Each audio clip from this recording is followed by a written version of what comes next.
आज मैं आपको बालकांड की श्री रामचरितमानस की भगवान श्री रामचंद्र जी के जन्म की कथा का वर्णन करके सुनाता हूँ कि जब ब्रह्मा जी ने भगवान के प्रकट होने का अवसर जाना, तब उनके समेत सारे देवता विमान सजाकर चले। निर्मल आकाश देवताओं के समूहों से भर गया। गंधर्वों के दल गुणों का गान करने लगे और सुंदर अंजलियों में सजा सजा कर पुष्प बरसाने लगे हैं। आकाश में घमासान नगाड़े बजने लगे। नाग और मुनि देवता स्तुति करने लगे और बहुत प्रकार से अपनी अपनी सेवा उपहार भेंट करने लगे हैं। देवताओं के समूह विनती करके अपने अपने लोक जा पहुँचे।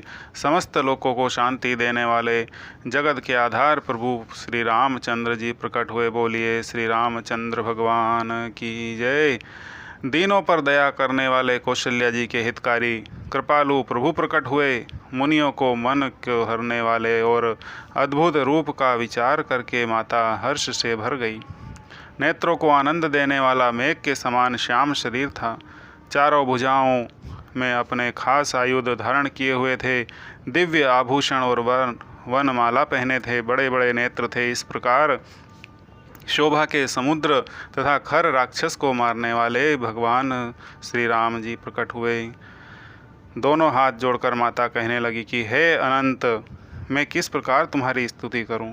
वेद और पुराण तुमको माया गुण और ज्ञान से परे और परिमाण सहित बतलाते हैं। श्रुतियाँ और संत जन दया और सुख का समुद्र सब गुणों का धाम कहकर जिनका गान करते हैं, वही भक्तों पर प्रेम करने वाले लक्ष्मीपति भगवान मेरे कल्याण के लिए प्रकट हुए हैं।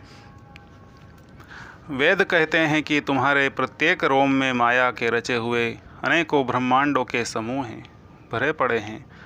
वे तुम मेरे गर्भ में रहे। इस हंसी की बात को सुनने पर धीर विवेकी पुरुषों की बुद्धि भी स्थिर नहीं रहती, विचलित हो जाती है। जब माता को ज्ञान उत्पन्न हुआ तब प्रभु मुस्कुराए हैं। वे बहुत प्रकार के चरित्र करना चाहते हैं, अतः उन्होंने पूर्व जन्म की सुंदर कथा कहकर माता को समझाया, जिससे उन्हें पुत्र का वात्सल्य प्रेम प्राप्त हो, भगवान के प्रति पुत्र भाव हो जाए। माता की वह बुद्धि बदल गई। वह फिर बोली कि हे तात, यह रूप छोड़कर अत्यंत प्रिय बाल लीला करो। मेरे लिए यह सुख परम अनुपम होगा। माता का यह वचन सुनकर देवताओं के स्वामी सुजान भगवान ने बालक रूप होकर रोना शुरू कर दिया है। महाराज तुलसीदास जी कहते हैं कि जो इस चरित्र का गान करते हैं वे श्री हरि का पद पाते हैं और फिर संसार रूपी कूप में नहीं गिरते। ब्राह्मण, गाय, देवता और संतों के लिए भगवान ने मनुष्य का अवतार लिया। वे अज्ञानमयी मलिना माया और उनके गुण सत रज तम और बाहरी तथा भीतरी इंद्रियों से परे उनका दिव्य शरीर अपनी इच्छा से ही बना है। किसी बंधन कर्म से परवश होकर त्रिगुणात्मक भौतिक पदार्थों के द्वारा नहीं। बच्चे के रोने की बहुत ही प्यारी ध्वनि सुनकर सब रानियां उतावली होकर दौड़ी चली आई। दासियां हर्षित होकर जहाँ तहाँ दौड़ी। सारे नगरवासी आनंद में मग्न हो गए। राजा दशरथ जी का पुत्र का जन्म कानों से सुनकर मानो ब्रह्मांड में समा गए।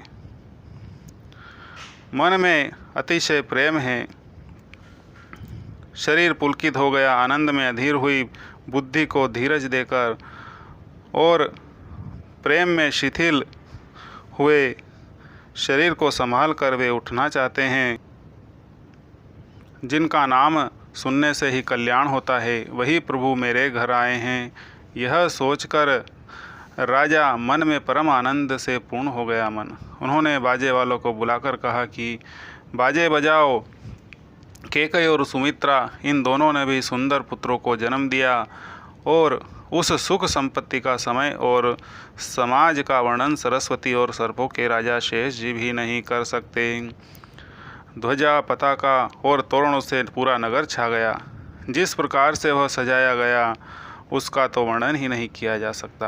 आकाश से फूलों की वर्षा हो रही है। महाराज सब लोग ब्रह्मानंद में आनंद में मग्न हो गए हैं।